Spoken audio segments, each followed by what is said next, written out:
MSW Media.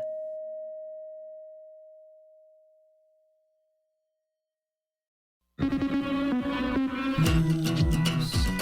with swearing. Daily beans, daily beans. Daily beans, daily beans. Hello and welcome to the Daily Beans for Friday, February 3rd, 2023. Today, the Manhattan District Attorney is weighing new charges against Allen Weisselberg.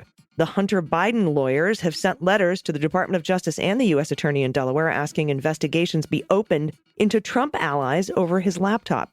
A federal judge allows for a wrongful death lawsuit against Kyle Rittenhouse to move forward. The Department of Justice is now investigating George Santos over his scheme to defraud a veteran.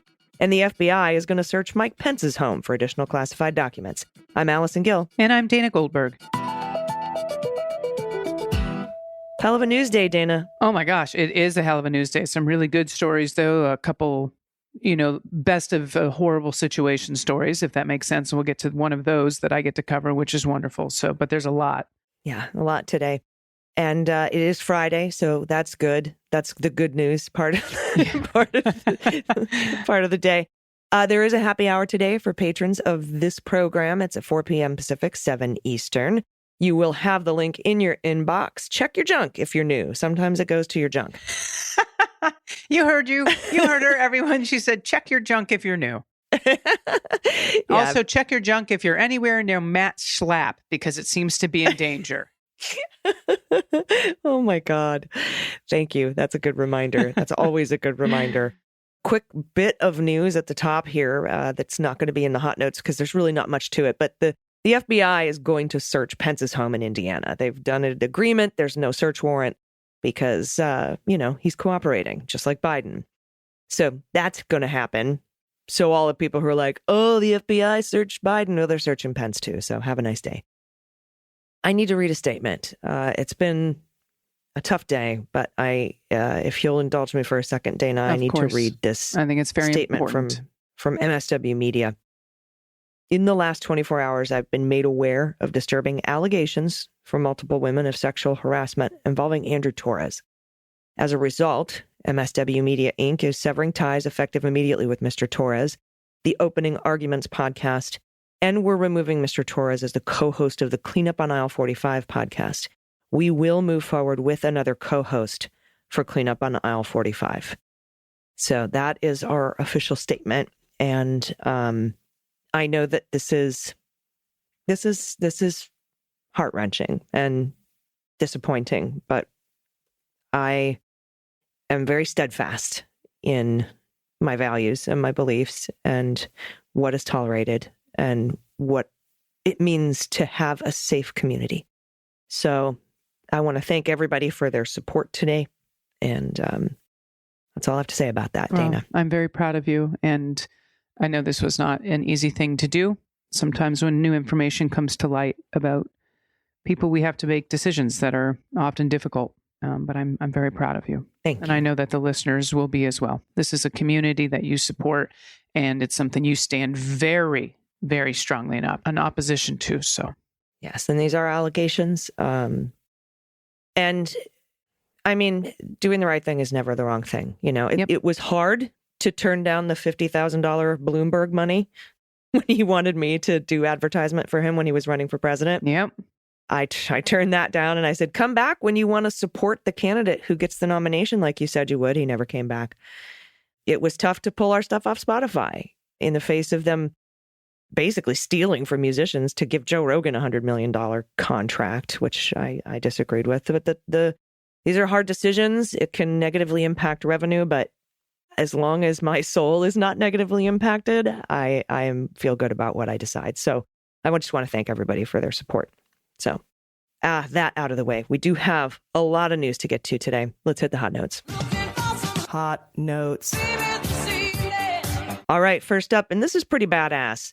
Lawyers for Hunter Biden have sent letters Wednesday requesting investigations into allies of the former guy who they say trafficked in stolen information from his laptop. This is a dramatic shift in strategy for the president's son after years of GOP attacks. Among the letters, which were obtained by NBC, was one sent Wednesday asking the Justice Department's National Security Division, that's important distinction here, the National Security Division, for an investigation into individuals, quote, for whom there is considerable reason to believe violated various federal laws in accessing, copying, manipulating, and or disseminating Mr. Biden's personal computer data, including Rudy Giuliani, who was Trump's lawyer at the time. Biden lawyers wrote a similar letter to the Delaware Attorney General's office requesting a probe into the same people, alleging they violated various Delaware laws in accessing Biden's information from what Trump has called the laptop from hell. The Justice Department declined to comment. A spokesperson for the Delaware Attorney General's office didn't immediately respond to requests for comment. They're also part of the Justice Department, so that makes sense. Information from the laptop has raised questions about Biden's finances, which have been separately under investigation by federal prosecutors since 2018, y'all. No charges since 2018. It's also been the source of several salacious stories from conservative media outlets, many focused on his drug use. Biden has largely kept a low profile during the years of stories. Trump would ask, "Where's Hunter?" during campaign rallies in 2020. But a person familiar with the First Son strategy said he's had enough. Quote, "This marks a new approach by Hunter Biden and his team. He's not going to sit quietly by as questionable characters continue to violate his rights and media organizations peddling in lies trying to defame him." Giuliani has acknowledged having passed on a copy of the computer's hard drive to the New York Post shortly before the 2020 election. The letters to investigators also recommend an investigation into John Paul Mac Isaac, who has said Biden abandoned the water-damaged laptop at his Wilmington, Delaware computer repair store. Mr. Mac Isaac, quote, chose to work with Trump's personal lawyer to weaponize Biden's personal computer data against his father, Joe Biden, by unlawfully causing the provision of Mr. Biden's personal data to the New York Post. That's according to one of the letters. It accused Mac Isaac and others of theft of computer services and Giuliani and others of possession of stolen property. A representative for Giuliani said in a statement to NBC News, "The work order is clear as it can be. The laptop became abandoned property under John Mac Isaac's control. Raising concerns now after so many years indicates just how devastating the texts and videos from Hunter's laptop truly are." Whatever. Also signed out in the letters is former Trump advisor Steve Bannon, who claimed in September 2020 that he, quote, possessed a copy of Biden's computer data. The letter says he and others accessed the hard drive's contents at different points without authorization from the owner. Reached for comment Wednesday, Bannon responded, in part, "I thought Biden told us it was all Russian disinformation." Yeah, it is. This is how it works, right? You steal and hack somebody's stuff, and then you mix in Russian disinformation with it to look like it's part of the real stuff. Right.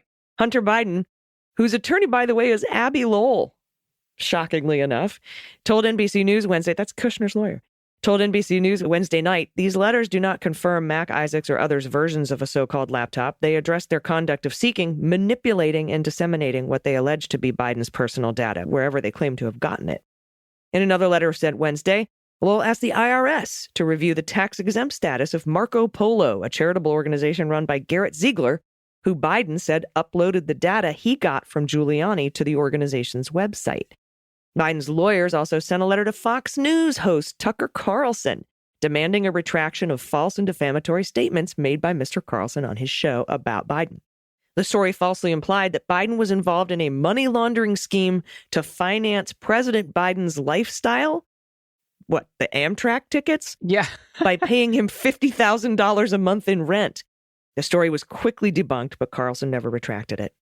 The letter also put Carlson and the network on notice of potential litigation and demands they preserve all documents relating to the story. You know who sent that story of the $50,000 a month rent into the orbit was Junior. It was Don Jr. He's such a piece of shit. Yeah, he is. But I'm glad that this has been taken care of. And speaking of liars, he's back in the news. The FBI is speaking with a naval veteran, a Navy veteran who recently alleged that George Santos, who we know is the Republican from New York, essentially stole thousands of dollars from an online fundraising campaign intended to cover life-saving surgery for his service dog. Richard Osthoff told NBC News on Wednesday that he had been on the phone with the FBI and provided all requested records and information, including text messages dating back to his exchanges with Santos in 2016 about raising $3,000 for his dog, Sapphire. Then this is a quote. "I'm elated. The big guys finally picked it up." This is Ossoff. He went on to say, "I turned over all my text messages and I'm in the process of turning over everything related to the GoFundMe campaign. Politico first reported on the scope of the FBI's investigation, and an FBI spokesman in New York declined comment, as did a spokesperson for the Eastern District of New York.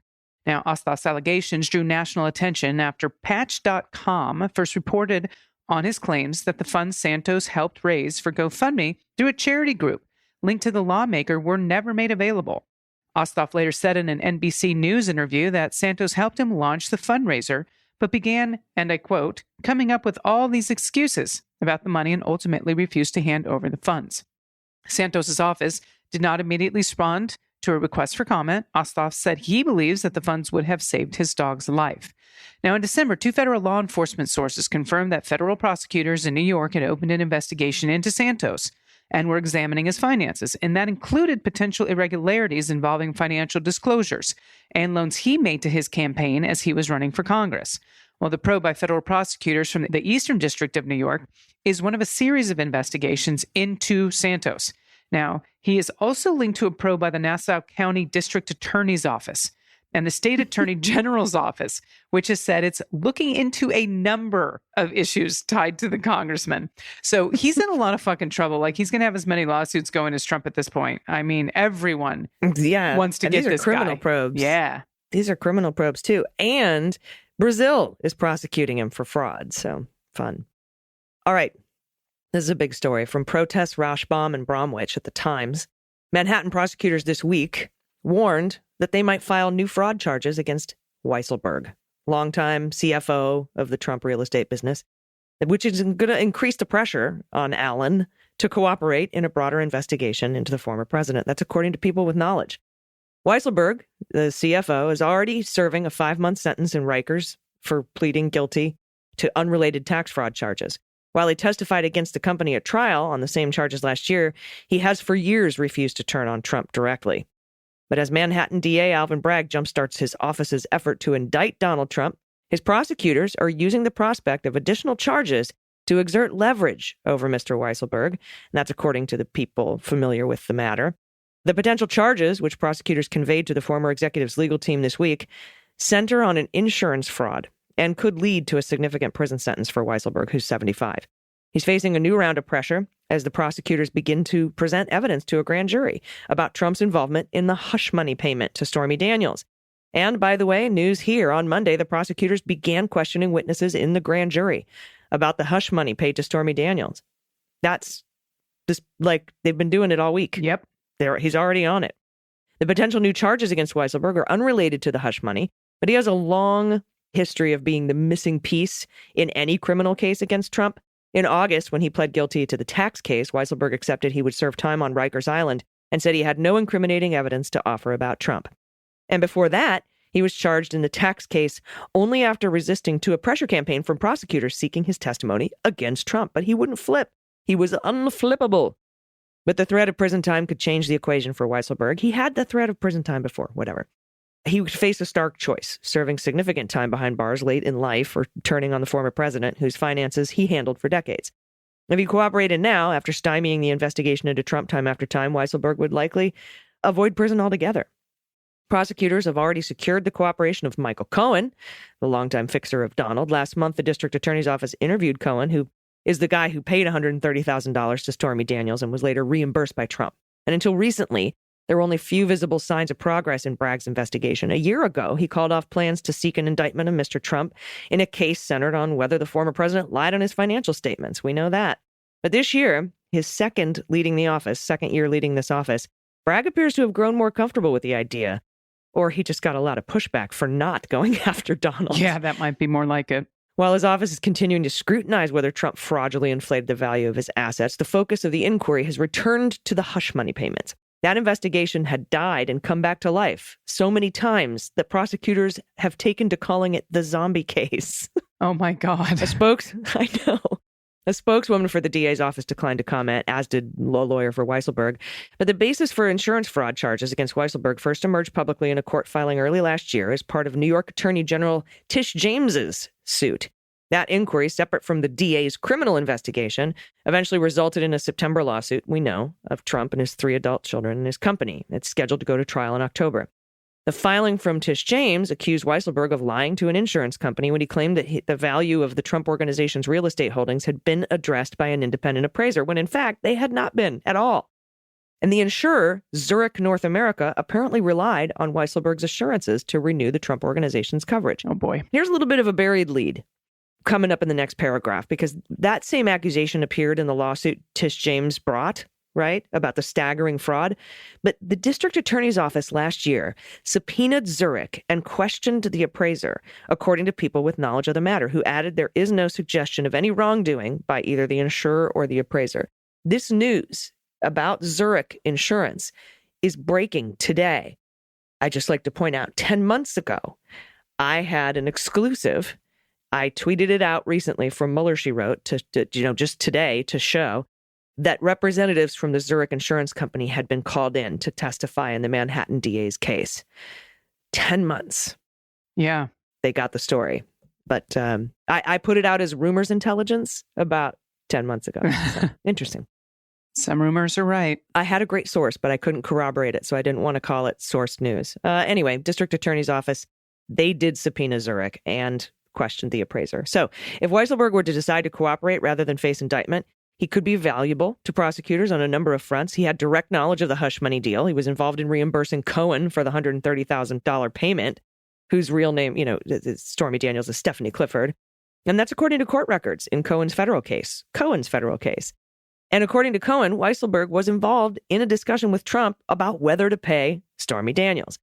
But paying hush money is not inherently illegal. Bragg's case hinges on showing that Trump and his company falsified records to hide the payout from voters days before the 2016 election by calling it legal fees they paid to Cohen. So they're squeezing Allen. It's another one. Maybe it'll flip. I don't know. We'll see. Okay, this is what I was talking about the positive of a really awful story. Now, this is from Scott Bauer at the Associated Press. A federal judge in Wisconsin on Wednesday ruled that a wrongful death lawsuit filed by the father of a man shot and killed by Kyle Rittenhouse during a protest in 2020 can proceed against Rittenhouse, police officers, and others. This is a big deal. Now, the father of Anthony Huber, one of the two men shot and killed by Rittenhouse, filed the lawsuit in 2021, accusing officers of allowing for a dangerous situation that violated his son's constitutional rights and resulted in his death. Anthony Huber's father, John Huber, also alleged that Rittenhouse, who was 17 at the time of the shootings, conspired with law enforcement to cause harm to protesters. John Huber seeking unspecified damages from the city officials, officers, and Rittenhouse himself. Now, U.S. District Judge Lynn Adelman on Wednesday dismissed a motion filed by Rittenhouse and the government defendants seeking to dismiss the civil rights lawsuit. Now, in allowing the case against Rittenhouse and the others to proceed, the judge said that Anthony Huber's death, quote, could plausibly be regarded as having been proximately caused by the actions of the governmental defendants, end quote. Yeah. Well, Rittenhouse has argued that the case against him should be dismissed because he wasn't properly served with a lawsuit. Yeah, not that it's not true. It wasn't properly served. Edelman dismissed that, saying that Rittenhouse, quote, is almost certainly evading service. Now, attorneys and private investigators for John Huber spent over 100 hours trying to locate Rittenhouse, tracking down addresses in 7 states before they found the home of his mother and sister in Florida. The lawsuit was served on Rittenhouse's sister, who said that he wasn't home. Now, Edelman said that was sufficient to qualify as being served. This is another quote. Rittenhouse has been deliberately cagey about his whereabouts, Edelman wrote. Although he denies living in Florida, he does not identify the place that he deems to be his residence. Rittenhouse's attorney did not immediately respond to emailed requests for comment. Now, attorneys for law enforcement and the Kenosha officials that were sued, they also did not immediately return emailed messages. Now, the ruling puts Anthony Huber's family one step closer to justice for their son's needless death. That was from Anand Swaminathan, one of the attorneys for John Huber, and Karen Bloom, parents of Anthony Huber. This is a quote from the lawyer. The Kenosha officials that created a powder keg situation by their actions tried to claim that they cannot be held accountable for their unconstitutional conduct. That argument was soundly rejected today.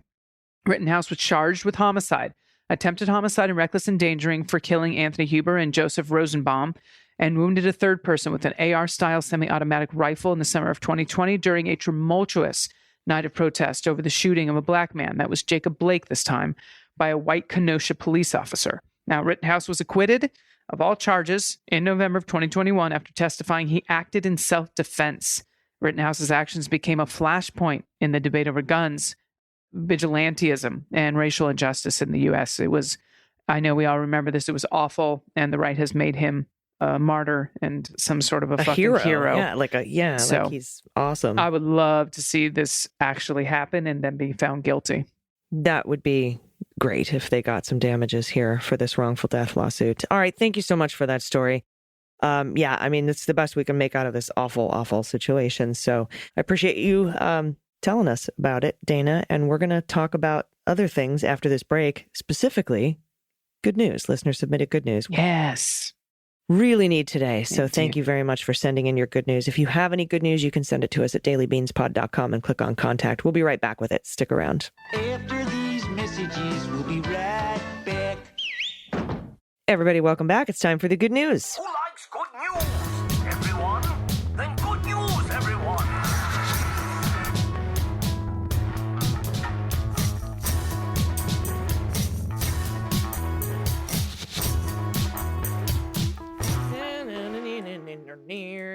Good news, good news. And if you have any good news, confessions, corrections, a shout out to somebody that you love in your life, or a small business in your area, or maybe an adoptable pet where you live, you can share that with us. We can play What the Mutt because we're really good at it now. Okay. Real good. I mean, we're pros. Yep. Yeah. The first 2 years were just practice. Now we've got it. You can send anything you need to us at all by going to dailybeanspod.com and clicking on contact. First up, from Aditi, pronouns she and they. Pronunciation correction. I almost mispronounced pronunciation. Okay, that's awesome. Amit Mehta is pronounced Amit. Equal emphasis on both syllables. Meta, slight emphasis on the meh. And the ta is pronounced like the Spanish, with the tongue at the tip of the teeth. Oh, Meta. Got it. Amit Mehta. Thank you. Keep up the excellent work. I love listening to you every night before I go to sleep. Here are a couple of toddler pics of my boy who is now a teenager. Oh my goodness. I bet he has a cute teenager because that is a cute baby. What a sweetie baby. Oh my goodness. Look at that. Look at the banana. The banana picture.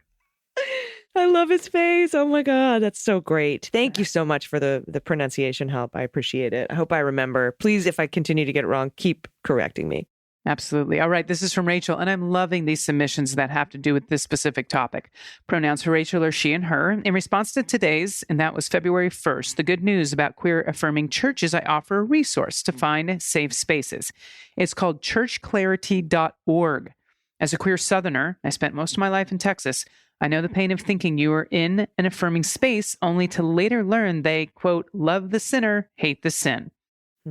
Yep. Church Clarity is a crowdsourced database of Christian congregations scored by a team of volunteers based on how easy it is to find a church's actively enforced policy online. They currently evaluate church websites for policies that impact LGBTQ plus people and women in leadership. Their belief is ambiguity is harmful, clarity is reasonable.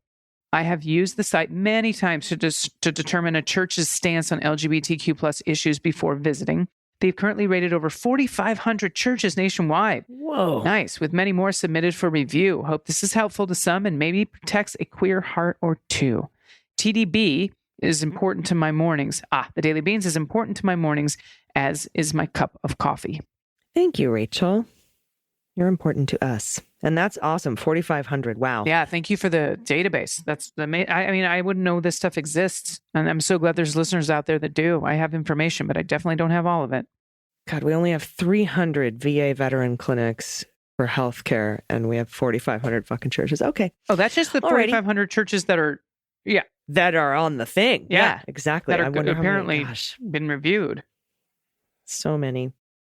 All right, next up from Cynthia, pronouns she and her. I know it took a while for everyone to settle on a title for the last disgrace of a president, but now we seem to have generally settled on the former guy, or TFG for short. It's great. It gives him no name or title recognition, while begrudgingly acknowledging he exists. I would like to suggest a similar substitution for our current disgrace of a House Speaker. I've noted people calling him barely Speaker or almost Speaker, but I have a much easier substitution for you. Kevin McCarthy is the Squeaker of the House. I think it sets the perfect tone for that particular squeaking jackass, while also giving a nod to the ridiculousness of the whole situation. Give it a try. I think you'll like it. For pet tax, I've included a photo of me and my beloved 17-year-old American Eskimo dog, Lily. She is my heart. Love all you do. Love the show. Look at the baby. What a beautiful picture, too. Oh, amazing. That was super cute. Super, super cute. Awesome. Thank you. Absolutely. Adorable dog. Okay, love this. This is from Aditi, pronounced she, her. Last week, you joked about an old school video game about classified documents.